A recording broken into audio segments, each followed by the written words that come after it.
The fact that you said that your parents always got notes on your report cards about how much you talked. Yeah. And when I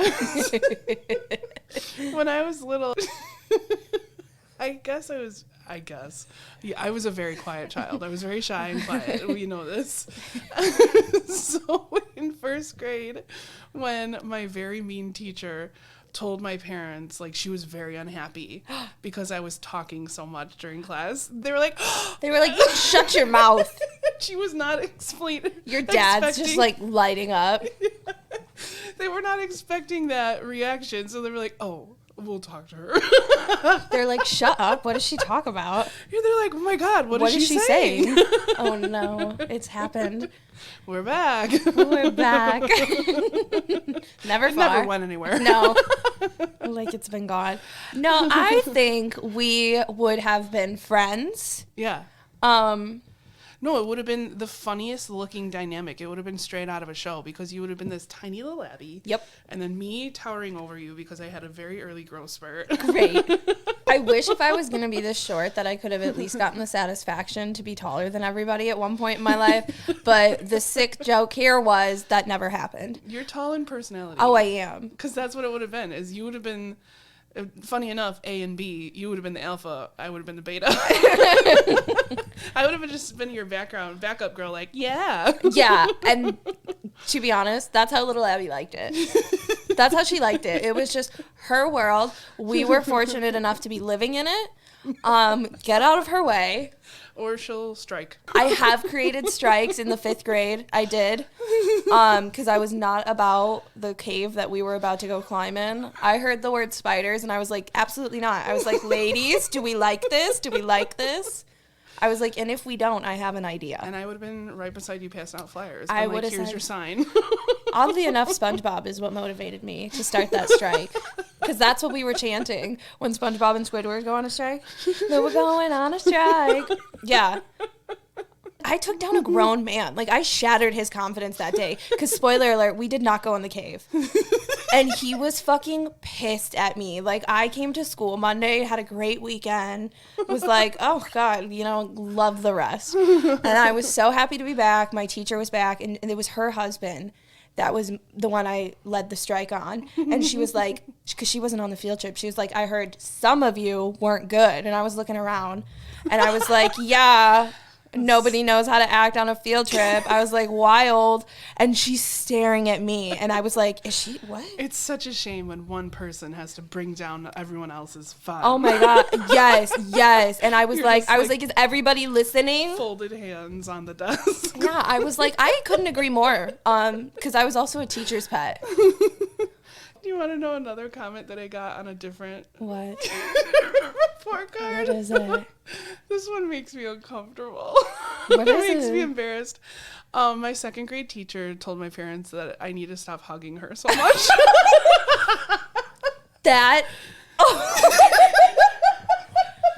It's because I had just come from Miss Miller in the 1st grade, and she was evil and so mean. So you were just so happy. Miss Daly was so nice. I was like, I love you. You're so...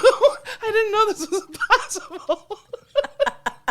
So just every time she was there, I was like hugging her, and I was like, thank you for being you. You were like, I'm so fucking happy to be here, man. I hated it there. Yeah. She's like, yeah, that's great. I'm like, please tell your daughter to stop hugging me. It's not appropriate. I'm literally trying to teach a lesson. She got up during the lesson and hugged me.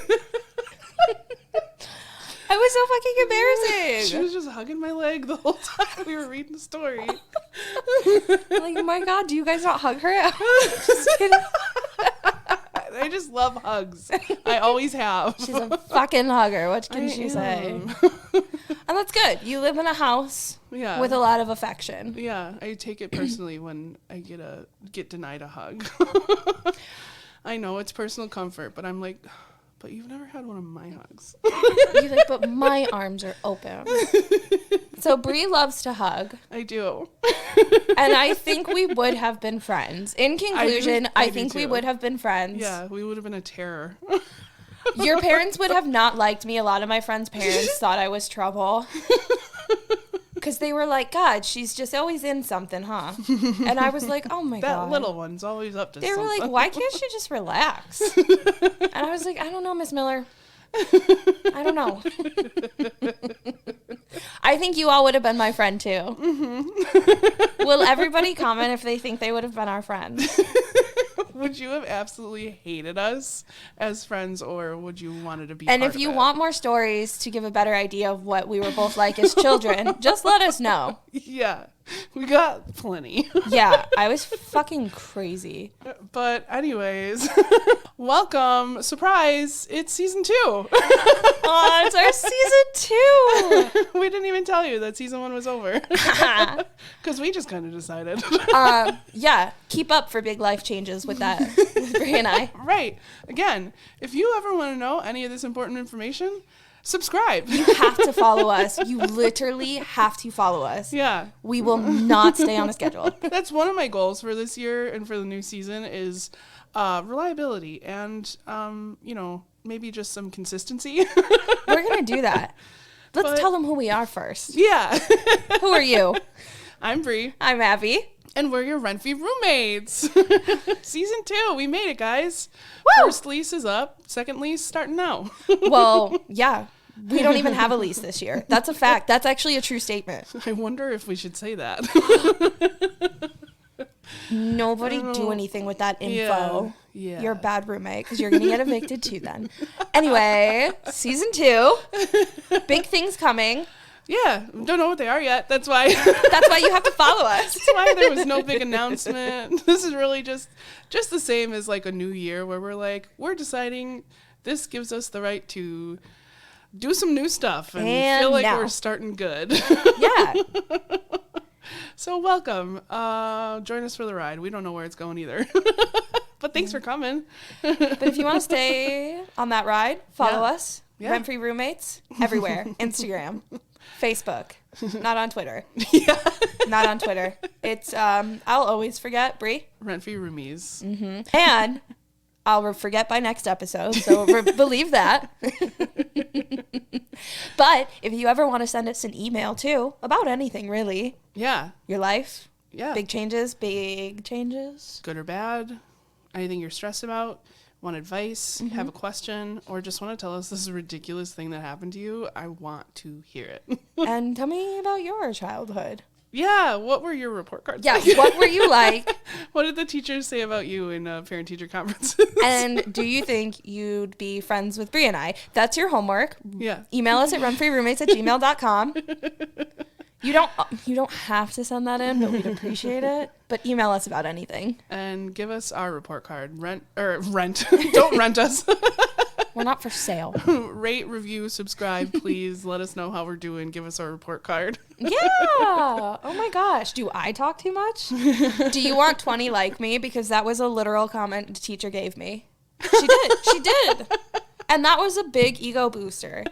I do like those. Another one of my favorite comments I ever got, my mom ever got in a parent-teacher conference. This was in high school. One of my teachers said I could fart on a paper and she would give me an A. I fucking love teachers. I do. I had some good ones. Mm-hmm. And God bless them for putting up with me. I was like a lot. God bless teachers for putting up with everything. Yeah. And for still doing what they do. Pretty much. I have so much respect and support for the teachers that are leaving currently because you're also putting yourself first and you deserve to. But I have the equal amount of support and respect for teachers that are sticking with it and that are getting into it. Yeah. Like newly still trying to do that and want to put up with that BS. This is going to be a great generation, though, of teachers. I will say that. Yeah. But I feel like I'll just go on a tangent. Yeah, same. We'll go on a tangent about some other stuff. We do have some cool things to talk about. I'm excited for this episode. I don't know a damn thing. Yeah, it's going to be a good first episode for season 2. So thank you for coming. Thank you for listening. Thank you to those who are letting us talk about your stories. Mm-hmm. Let's get into it. I'm excited.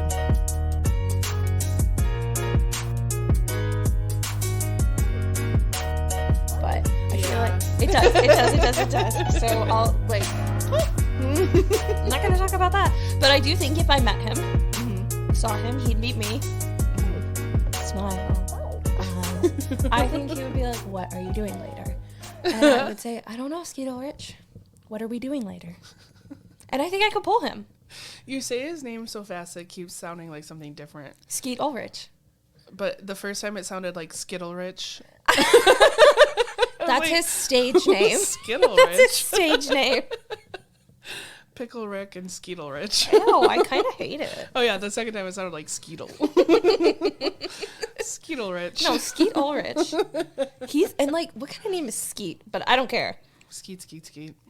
And then Ulrich. It's like, God, why is not one thing about your name fucking normal? He sounds like a trashy music artist. Doesn't he? I'm Skittle Rich. Ew, sounds problematic. I don't want that, sounds like Skeet. you have a lot of Skittles. Ew. I'm sorry, but then I think of that like weird Skittles commercial where she like ate that Skittles thing off that guy. Ew. Yeah, right, right. And then she's like, "Is it contagious? I don't think so."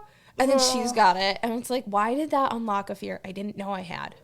Who was on staff in that era of Skittles commercials? There was some fucked up Skittles commercials. That they were weird for a while. Weird. They were weird for a while. The singing rabbit. Yeah. Oh my God. Yeah.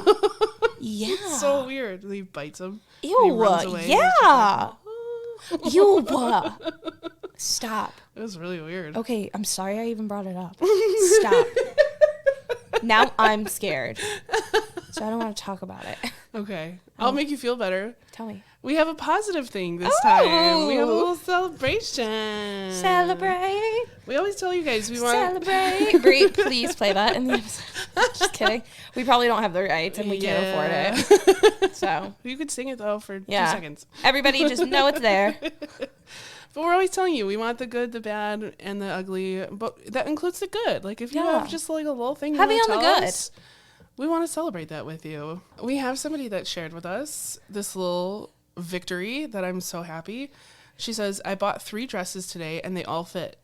She said, my low weight usually means even the smallest XXS clothes usually don't fit right. I either cry in the changing room or I cry when I get home. It's disheartening to never find clothes that fit. Girl, don't we know it? Yeah. But today I got 3 summer dresses and they all fit. It's a small, minimal thing, but it means so much to me and I just wanted to share. Have a good day. Okay. I love that. Yes. I fucking love that. Yeah. It feels so good. And does. I also am a victim of the dressing room. Me too. It is a horrible place to be because I don't know what it is about dressing rooms, but like they make you look 10 times worse, it feels like sometimes. I have the opposite issue where I'll look great in a fitting room mirror and then I get home and try it on. I'm like, what the hell was I thinking? Oh my God. This does not fit. I look awful. What kind of freaky magic mirrors do they have in these fitting rooms? But then also, yeah, sometimes it's like I want to cry. But I'm really happy for her because it like honestly, clothes shopping has never been an enjoyable experience for me because Honestly. I am so short and people really don't cater their clothes to short people. And then add in the fact that I am a curvier woman. Like I have breasts, I have a butt, I have like legs and stuff like that. So there's really nothing for me because they expect somebody who's that short to be a child sometimes or like be this big, like a literal stick. Right. So they never catered to women who looked like me. No. So I hated shopping because it Yeah. was never fun for me. I just got to fit in clothes that were like too large for me or like couldn't find bras in my size. It was ridiculous. Yeah. No, I'm so happy for you. And we've talked before on this podcast about just body issues and everything with body positivity that it's for everyone. Like it's not just for plus size people like me. It is for everyone because you and I have a lot of the same gripes with buying clothes, but for very different reasons. Yeah. Or just like it's the same problem in different ways. Yeah. And so is hers. Yeah. And so we absolutely know how great it feels when you actually, like, you just light up when you find something that actually fits you. Yeah. Because it feels so good to have something fit you right from the store that you don't have to like go alter or spend more money on to fit you right, because clothes have this ability to make you feel amazing or make you feel like absolute shit. Of course. And more frequently, it's absolute shit unless you fall somewhere in the middle, which so few people do. But that is like what big stores, Target, like department stores and stuff like that too, make so many clothes for like the middle of the bell curve. Yeah. But that's not actually, it's like the opposite. And there's so many more outliers. And there's never enough clothes. Never. Or they just make really fucking ugly shit. Really ugly, or it's super expensive. Like, before I had my breast reduction, I used to have to specially order like bathing suits and bras and everything. Oh, yeah. And like I could only get like one bathing suit a summer because mine were so expensive. Like I'm talking, I think I spent upwards of like $100 for one because I had to special order it from a site because nothing else would like fit me in the actual like market. Yeah. Because they didn't cater to my size. No. And so I would spend so much money, and it was just never fun for me. Like, I never got to go to the mall and be like that. I know. So it's such a win for her to, because, like, now that, like, I am a little bit smaller in the chest, it is a really rewarding experience. And now that, like, I can say a lot more people do cater to shorter people. So it feels better, and I totally get the feeling of euphoria. And then feeling pretty, too. It's just amazing to know that you have options and you don't have to settle. And it's just, it feels so good. Yeah. Like, I mean, do you remember my breakdown when I was first working for Voldemort? Yeah. Shall not be named. Because I had to get like super businessy professional clothes. It was so just, I felt like an alien. Like I felt like there was nothing for me. Even more so than how I normally feel, how there's nothing for me. It also just like, it was not me. I felt like I had to be a different person.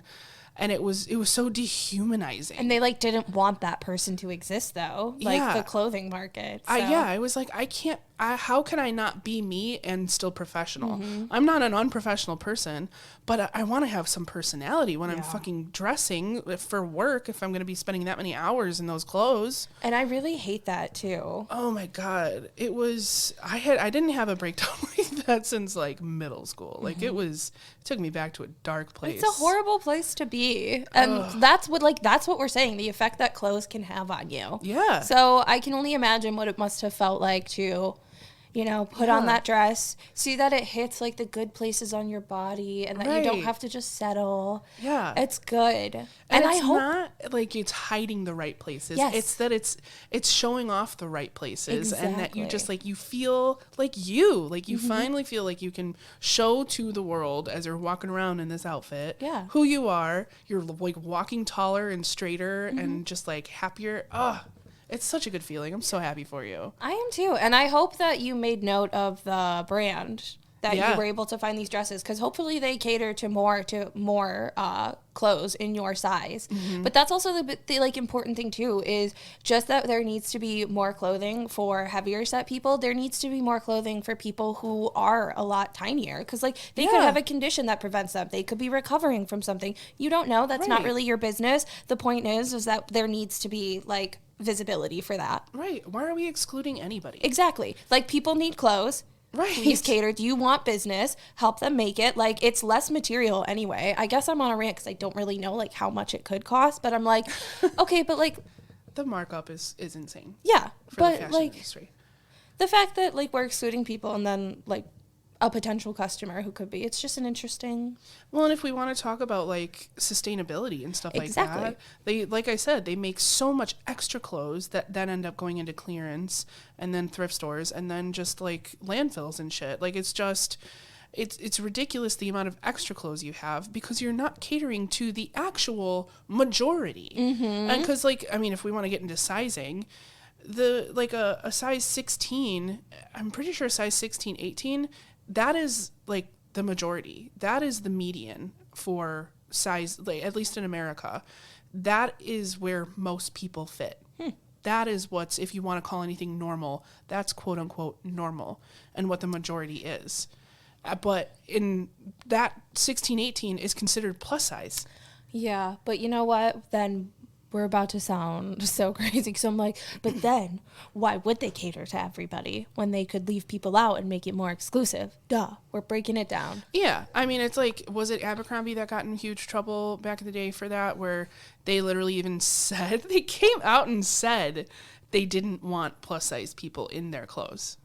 That's why they didn't it make wouldn't be those clothes. shocking. It wouldn't be shocking if that is something, because I mean that's definitely the vibe they gave off. I guess at least you admitted to it. Everybody else does it too, but they pretend like they don't. Abercrombie was like, yeah, we're assholes. Yeah. Like, I have a sliver more respect for you.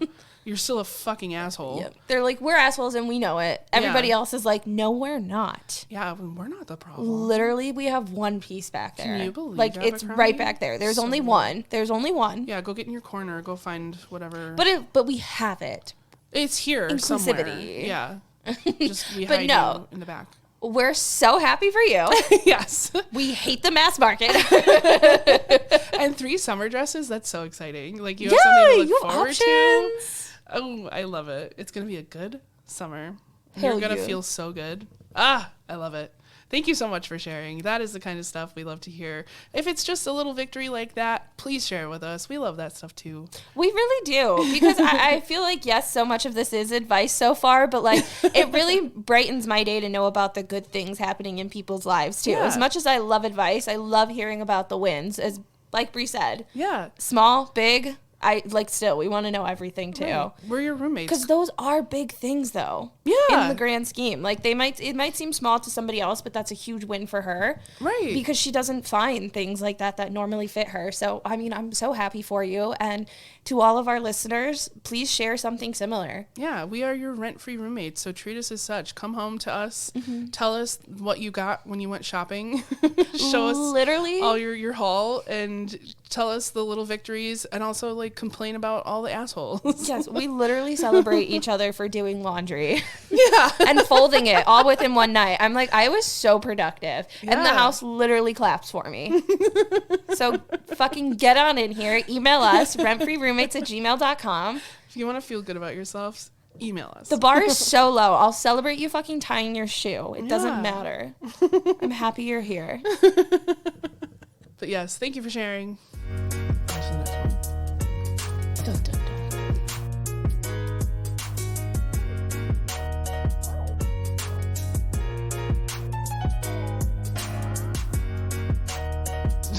Thank you for sharing. You're welcome.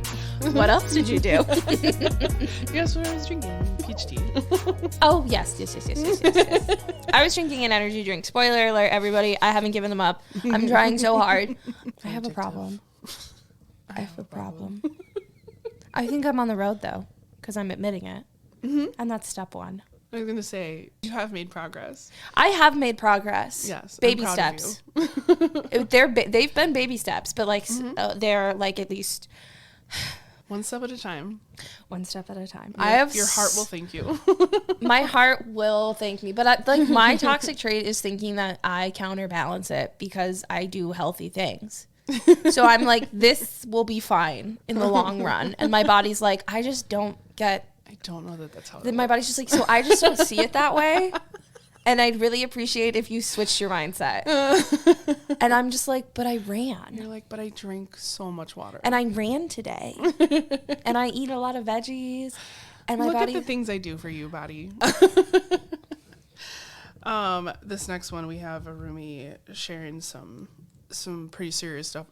It's a lot to process. You have me so nervous. It's like, it made me think a lot. Okay. And should I get like a think it's gonna notepad be a and great write down discussion. notes? Yeah, take notes. It's For gonna be real? a test. No. Okay. Literally the Virgo in me was like, yeah, We'll get into it though. let's do this. Let me just start off by saying, I know I'm an asshole because of all of this. I know what I did is wrong and terrible. I'm not looking for support and for someone to tell me it's okay. Just literally getting it off my chest. Back in 2019, made the biggest mistake of my life. I was married, but decided to participate in an affair with a coworker. I'll refer to him as T throughout. I know I'm the asshole to the utmost degree, but now it is all resurfacing. I was a shitty communicator with my husband, and I found it easier to talk to T, and it went from there. The affair lasted about 5 to 6 months. It ended just before T moved away, and we said we will leave it at that. It wasn't emotional, really. It was more of a, hey, I need to get what I want, and you can do that. And it was fun type thing. It ate away at me, and I ended up telling my husband in February of 2020. It was just as bad as I imagined. By that time, there was little communication between me and T. He'd moved away with his family, and we may have sent an occasional text every once a few weeks. When I confessed to my husband, I had texted T to tell him, hey, I'm coming clean. I can't keep this in any longer. Once that happened, my husband texted T and let him have it. T decided to come back with all the shit, saying everything he could to hurt my husband. Then sent him a video. I was never aware that I was being recorded, and it was an extra punch to the gut. We eventually had to change phone numbers because he just would not leave us alone. For no deserving reason, my husband didn't leave me. I wouldn't have blamed him. I crushed him and left a permanent scar on our marriage. I will say I am very lucky and grateful that he wanted to work on things. We've worked really fucking hard. It's not 100%, but I am working hard to show him his worth. Prove I regret what I did and that I will never do that again. I had always hoped that T had done the same. Since then, it's been radio silence. Up until August 2022. I received a random Facebook message that was explicit, asking if I, quote, remember XYZ and how good it was. 1, I thought T was blocked. 2, just why? I'm sure he was drunk or high. T had a lot of baggage. He'd lost his dad and his brother within a year and struggled a lot with himself. So, typically, in his spare time, he'd drink, smoke, and or gamble. We chose to ignore his message and just block him. Nothing else came from it. Fast forward to December 2022, and a former coworker of both myself and T, she had no knowledge of the affair, sent me a text with a screenshot of a Facebook post, and it's T's wife. He's dead. Well, it was a weird feeling, and I'm not even sure what happened. Fast forward again to this week. I receive a text. I knew it was coming. It's his wife. She just asks, did you have an affair with T? Be honest. I was not going to lie, but now it's like a flashback to 2020 all over again, answering all of the questions. Yes, I owe that to her, but it just sucks that I'm the one having to, and he's escaped it. I'm honestly shocked that he didn't come clean. I'd always hoped he had, but now I'm the one stuck having to answer the questions and explain things. I don't know what he was thinking, what he saw in me versus her, if he thought of her before he did things, etc. I feel terrible, and I know this has to be horrible for her. She's trying to mourn her loss, meanwhile finding out this man wasn't what she thought he was, and she has no way to find a true resolution since he's gone. Again, we all know I'm the shitty one here. I just need to put it out on paper. It's fucking shitty, it's messy, and it's weird. It's Holy shit. a lot to process. Yeah. And that's probably like a really crazy reaction. That was just a lot. Yeah. Like from start to finish. Yeah. It was never like just a casual stroll. It was like, here's this crazy thing and then this crazy thing. I know. And then boom. Over 2 years. Yeah. That's a wild year to have. Yeah. And I have always had extremely, extremely strong feelings about cheating, even though I've never been cheated on. I'm very lucky. I consider myself lucky. And I don't know where they come from. So I have always had these very strong feelings. But I think, especially because I don't have any experience with that, it was always coming from a very black and white place, where it in my mind, it was always a very black and white matter where it was just this or that. Mm-hmm. And in recent years, I've learned that there is so much more to it. And it doesn't, I still don't think it's excusable. I still see cheating as a very selfish act. It is a very spur of the moment, selfish thing where you're not considering. Mm-hmm. And I also feel like better communication could prevent any cheating. I think that's what, because I now feel like all cheating has some kind of underlying issue. Yeah. And she even admits she wasn't a good communicator. Yeah. Like, and I feel like that's where it all comes from, because I don't think that anybody just one day wakes up and is like, I'm going to cheat on my spouse. I'm going to go fuck our marriage up. Mm-hmm. Like, nobody just decides that. Maybe somebody does. But even then, the underlying thing is clearly there was never any real love there. Right. But something like this, even with these two people, both being in marriages and having an affair together, potentially ruining their marriages or just definitely hurting the marriage, are still two very different situations. Yeah. Because the writer clearly has shown so much remorse and work. And she admits and holds herself accountable, and she feels terrible and is clearly still dealing with the repercussions, and is grateful to her husband for being willing to work through things, work with her and stay. And truly, that's the only opinion in that situation. That's the only opinion that matters, is her husband's. It is. Yeah. We don't really get a say-so in that because it's not our relationship and we're not the ones that like have to deal with the aftermath of it. I will say that I do appreciate their accountability in this instance, because I mean, I feel pretty similar that I just feel like cheating, it's such like an interesting concept because I don't know, you're just like whether or not your partner is on your mind. It's just like that is a human being you could like you're potentially like you're allowing to be shattered by this infidelity here.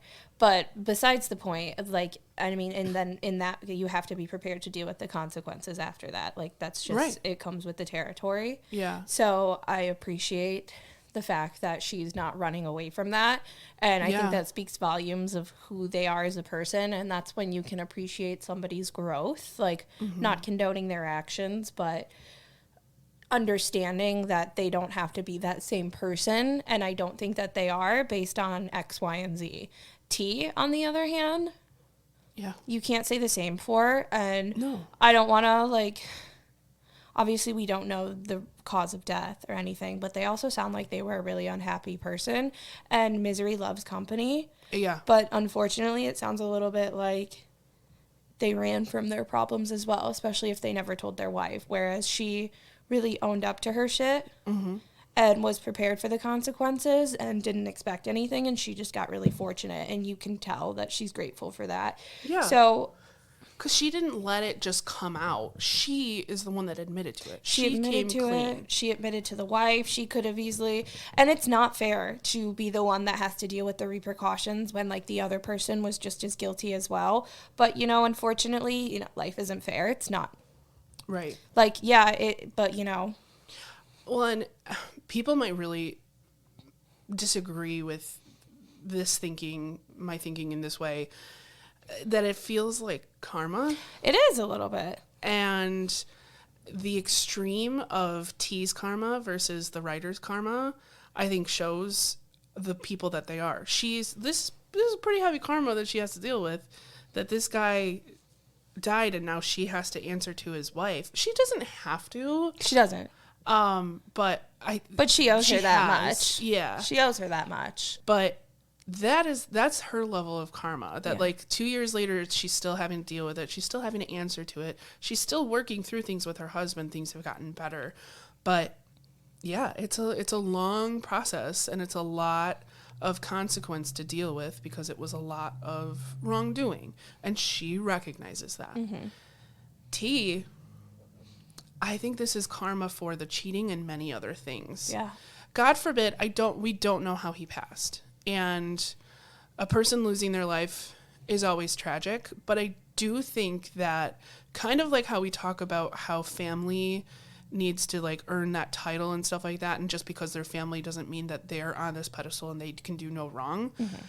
There's way too much that when a person dies, especially suddenly or young, that everybody talks about them like they were a good person, when in reality they might have been a shit person. And just because they're dead doesn't mean that we don't talk about those things. Yeah. And in my opinion, when I first read this, I was so angry, and I think I really felt for the writer in this moment, because I was like, that does suck. You have to answer for something he was doing when that was his shit that he should have worked out. But also the fact that he had this basically revenge porn on her. I can almost guarantee you she is not the only girl he was cheating with. She's not the only girl that he had a secret video of. And the fact that he was like berating them, they had to change their phone number because he just wouldn't stop harassing them. And that he's a drinker and like he has all of these other things.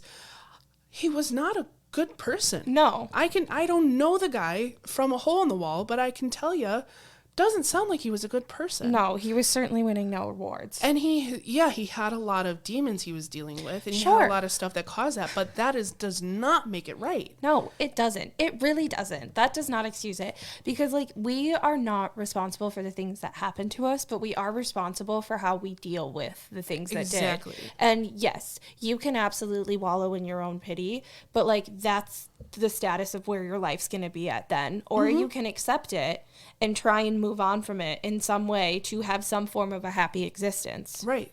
And one did that, one did not. And like, look how miserable they were. I mean, it's just so much energy to constantly be berating people. And it's just like, what satisfaction do you get out of this? Right. Like, are you really that sad with your life? Right. And it's such an invasion of privacy to your partners. Like, I can't believe you would do that. And then like to cause harm to somebody who you don't actually know, her partner. We don't. It's never determined that the husband knew this guy. So it's like, you don't even know this man and you want to hurt him. Why? Right. Like that just says so much about you as a person that it's like it's really hard to have empathy for you. And like, you are correct. Unfortunately, just because you passed does not mean who you are and what you've done in this world gets washed away. And that's something that I think just like more people need to realize in general, that it's like passing in general is really sad, but that won't excuse the fact that they were a really shit person and now your wife has to pick up the pieces. That's the world and memories you've left behind for her. Yeah, because the two of them having an affair and both of them cheating on their spouses, that is a terrible thing that Ryder did to her husband. All of the things that T was doing were terrible things he was doing to his wife. This is not a vindictive thing of Ryder doing something to hurt his wife, and vice versa, until it was with T, where he was literally doing things to hurt her husband.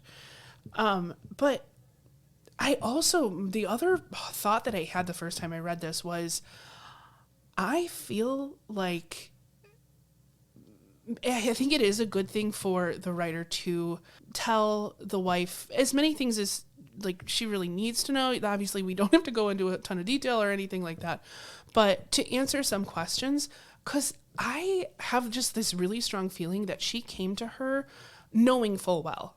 She didn't come to her asking to validate it. She knows that he was having affairs. I think deep down, even way before he passed, she knew something was up.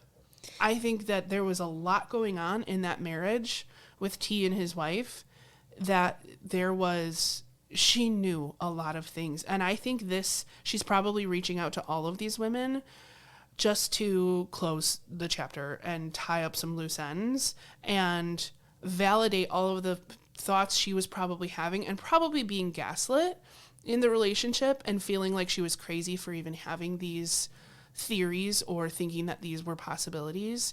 And now for her own sake and her own mental health is probably reaching out to her women, which good for you. Like that takes a lot of strength and guts to reach out to all these women and just let them kind of give what they owe, in a way, because they did participate But I don't know. Obviously, I don't know anybody in this situation, and I don't know the actual people of this story, but I just, when I was reading it, had such this strong feeling of this woman is literally just tying up the loose ends and closing this chapter and moving on. And I'm sure she's mourning the loss of her husband, but I don't think she's mourning the relationship, because I don't think there was much of a relationship there. Yeah. We can only hope that's the case. And I really do hope it is that. I hope it'd just be so devastating if she had no clue and was finding all of this out now. Yeah. That would be the worst thing. But I find it really hard to believe, especially if the writer had already spoken about his drinking and smoking. Yeah. Sounds like maybe he wasn't the best communicator either, so this probably wasn't new to his wife. So maybe you are correct in your thought. I just hope either way, and it sounds like the writer's already doing that. I'm proud of her. I agree with your thought of, like, don't tell her more than she needs to know, because there's no reason to, like, rub salt in a wound. Yeah. But I think if she asks you something, it's within her right to get complete honesty, which it sounds like that's what the writer's doing. And I applaud her for that. I really don't think you can move forward in life until you do own up to your actions, and that's what she's doing. Yeah. Because that's a really hard thing to own. Like, oh yeah, nobody wants to admit that they're a cheater, they committed infidelity, because it's not a shining moment for you as a person. It really shows this side of you that I don't think anybody expects them to be. But it says a lot about you for being able to admit that. And I feel like I used to, not that I condone cheating, but I feel like I used to look at it the same way, in such a black and white, like, you're a shit person. Like, there's absolutely nothing redeeming about you, da-da-da-da-da, how could you do that? Yeah. But unfortunately, life just isn't black and white, and it's a glass house thing for me now. Not that, like, I've done it either, but I feel like it just is a glass house in general, because 100%. There's so much to unpack. And I think the biggest takeaway is that if the two people in those relationships want to continue to work it, that's their business. Yeah, 100%. And if growth is shown, then there's no reason to hold somebody's past above them. And I just hope that, you don't run away from that, and you just own what that was. Because that was the person you were in that moment, and you should own that. And I'm glad that you are. And I hope that the wife can find some sort of, I don't know, it's going to be a hard journey for her no matter what, especially if we think that, like, her husband is the person that we think he is. I feel like she's just going to keep learning more, unfortunately. Yeah. So there's really no way. I just hope that the wife reaches out to people as needed and has a good support system, because we don't know the circumstances of the death. We don't know what else she'll uncover. Right. If she knew about this, hopefully... Right. It sounds terrible saying it, but, like, hopefully this, like, who he was, it wasn't an incredibly shocking thing for her. Yeah. So, I mean, hopefully the wife can find peace in knowing that life doesn't have to be on eggshells, because it sounds like that's a little bit what he was like. And not, having not knowing him, I'm making that interpretation, but it doesn't sound like she was in the best communicative relationship either. So she does have that, and I guess I just think my advice to the wife, if I had any, is know that what he did and who he was as a person is not a reflection of you, and or what you did or didn't do in the relationship, and those were his choices, his actions, and I hope she doesn't look at it as, like, what she could have done or didn't do. Yeah. I hope she just takes the reality for what let him be the person that he was, and kind of cope with that as you learn and understand that it's not you, this was who they were. Yeah, I think it's all learning. It's like an ex when you like go back and think about exes and you're like, oh my God, how did I date that guy? It's that to the extreme in this situation where it's like, what was I thinking? How did I do that? Why? That was a low point in my life. Yeah, and it's tough because it's one that you're gonna deal with and have to work through for so long. Yeah. It's not a fast process, but I like me a couple of years ago would be absolutely, like, my jaw would be on the floor hearing me now talk the way that I am, because I was just so black and white. Like, I would get heated. It would turn me off of shows. There were some shows when, what was it? Friends from College. There's a character in there who's cheating on her husband, and there was absolutely nothing redeeming about that character to me. That storyline completely ruined her for me, and I was like, I hate this. Like, this might even ruin the show for me. This is irking me so much and pissing me off so much that Brie would be so surprised to hear me talking this way. But just since then, it's only been, a few years or so, I have learned, I think I used to think that every cheater was the same. Yeah. But it's not. The act of cheating may be all the same in a way. They might have different triggers and reasons for doing it, but it's always bad and selfish and not a good thing. But it depends on the person. Like we've said, comparing the writer to T, completely different people. And if T was still alive, that marriage, if he ever did come clean, that marriage is one where that wife would have every reason to leave and never forgive him. And because he's probably a multiple offender and was not showing any signs of changing. And any change he did should have been on his own so that it was no longer affecting her. Yeah. Whereas the writer sounds like this is the first time she came clean. She has shown so much more attempts and work and just accountability, and so it's a completely different person in wanting to work on things and wanting and having so much remorse and feeling very sorry and really getting down on herself, which like that's also her own thing to work through.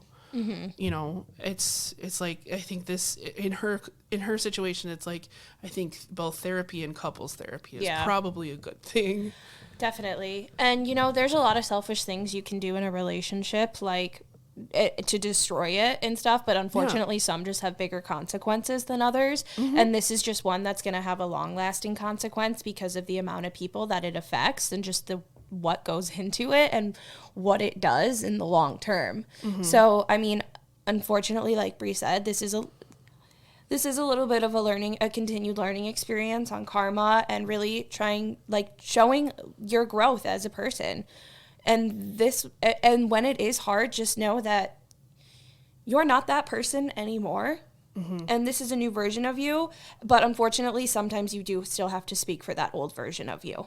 Yeah. It's not great. It doesn't feel good, but we can relish in the fact that that's not you anymore. But, sometimes you just still do have to speak for those actions. I'm so happy that you have grown, and I'm really proud of you. And I applaud your partner for being able to, because that's, a strength, something for them to overcome as well. And I'm really happy that you two are in a much better place, it does sound like. And I hope that you two continue to grow, communicate, and I wish you the best. Yeah.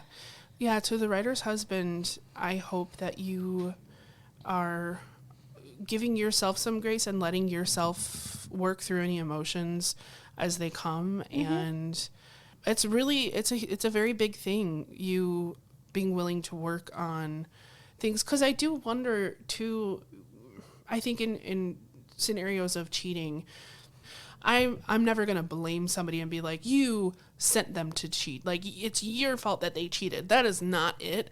It's an underlying issue that is the couple. So I wonder if with the husband, if he realized these things where it's maybe he's just like not putting all of the blame on the writer that she cheated, that she has admitted that she's a bad communicator.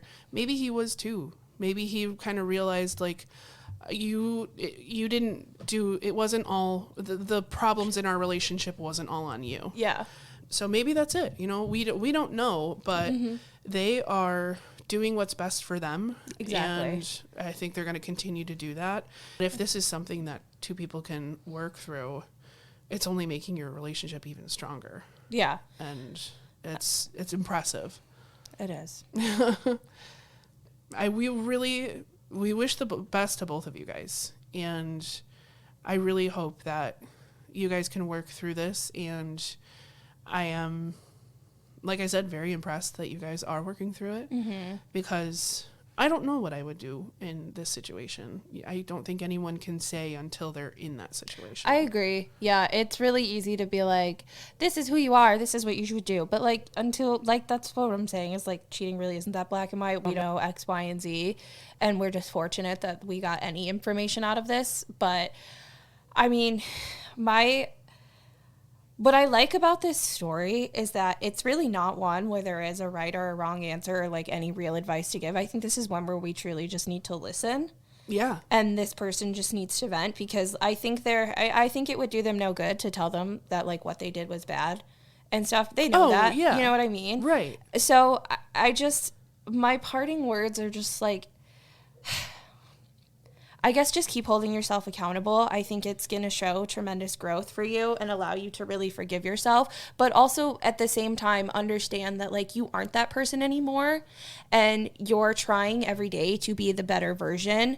And so I know it's really hard what's happening. Mm-hmm. And it doesn't feel good, and it feels like you're speaking for him. But at the end of the day, you will leave this world with a clear conscience that you were authentic, you answered to your actions, and mm-hmm. you put your cards on the table. And T does not get to say the same thing. He left this world creating a mess and creating chaos and hurting people. You are trying to bridge that gap. Yeah.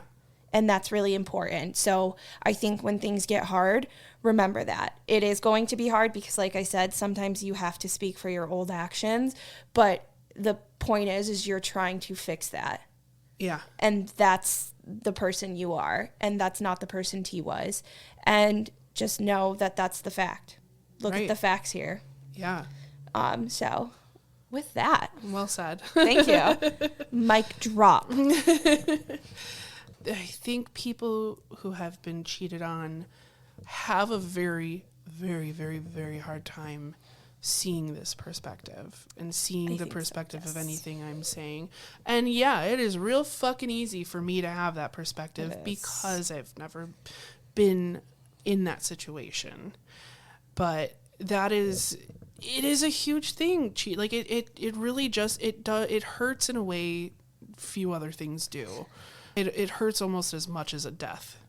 It does, but I think it would be important in this instance for her to let the wife know that it wasn't because of like a love thing. Yeah. That's what it never sounded like the affair was. It sounded like you were running from your personal life. And I know it doesn't help the situation, but I think it could maybe put them a little, I mean, I guess I don't know. It's easier said than done, but like maybe letting her know that the situation wasn't an intimate one would give her some peace of mind, because I feel like as the one being cheated on, it's really easy to be like, what in me was not good enough? Was I not good? Was I this? Was I that? Why did they seek comfort in this person and not me? Right. And I think that's where it goes into like, I think the thing to do now is when it's asked upon you, do what you can to help the wife know that this wasn't a reflection of her. Yeah. Yeah. And also listen, maybe when I think probably when she's, if she does reach out again, I think it's owed to an extent.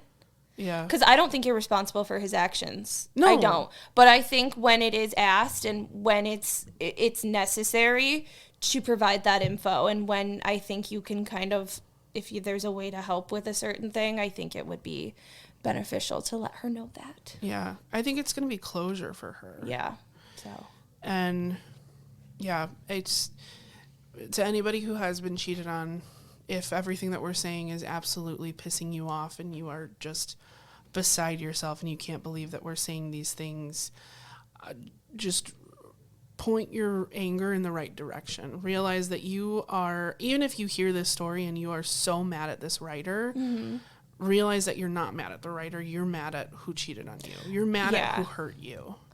And you don't have to have the same opinions as us. No. Because Bree and I are pretty transparent about the fact, we've never been cheated on. Mm-hmm. We don't necessarily know what that feeling is, so we're certainly not trying to tell anybody that has been, like, how to feel, and this is how you should be feeling. Because it's not that easy either, and it takes a really long time.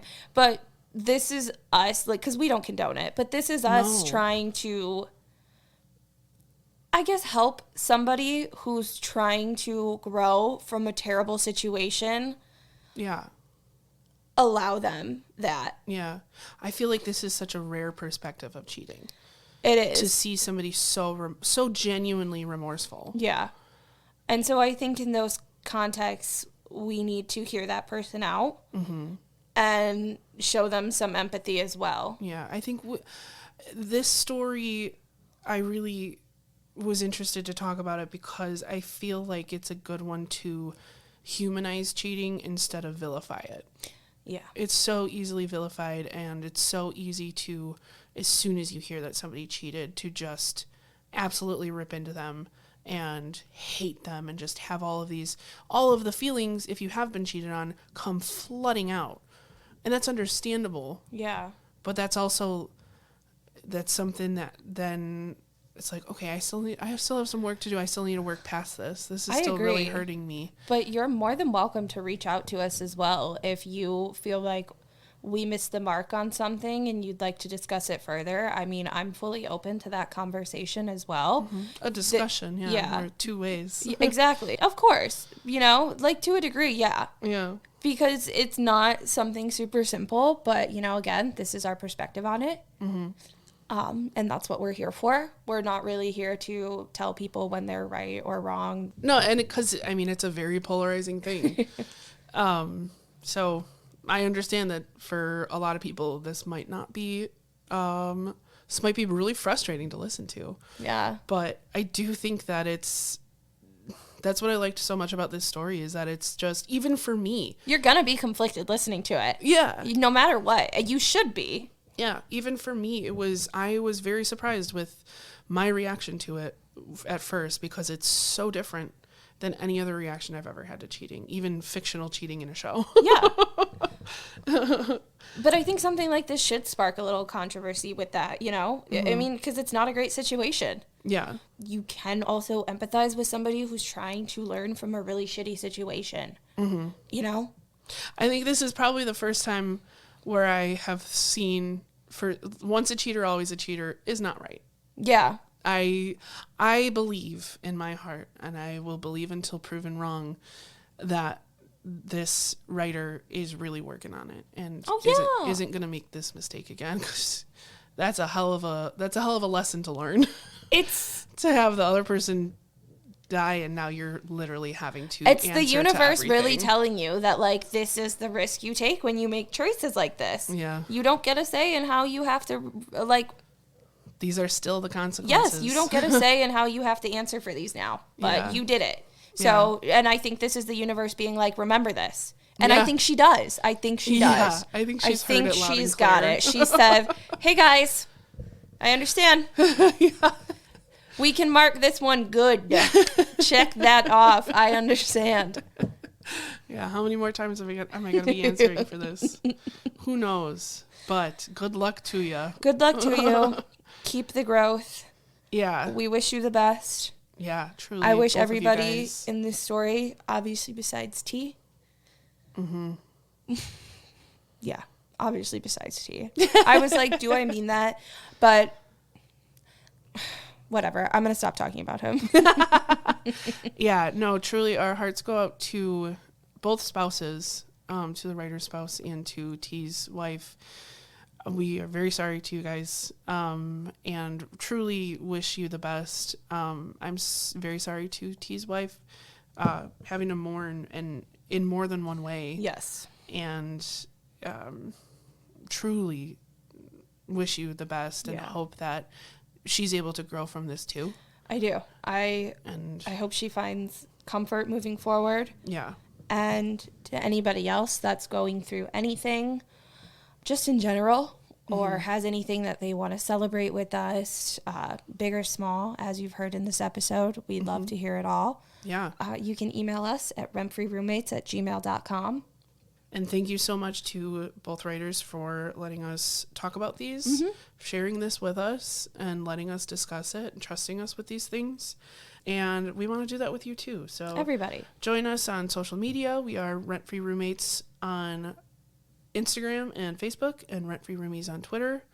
And you know the email at this point. Yeah, come on, guys. Rate, review, subscribe. That really helps us out. I saw that we had a couple of ratings on Apple Podcasts, so thank you guys for that. 5-star, baby. Yeah. You love us. You love us. Thank Just you say it. so much. We love you guys You like too. me. You really, really like me. So look forward to the next episode. Happy season 2. I know you guys didn't even know it was coming. Now you know. If you don't know, now you know. Boom. But thank you guys so much. We will see you next time. Goodbye. Bye.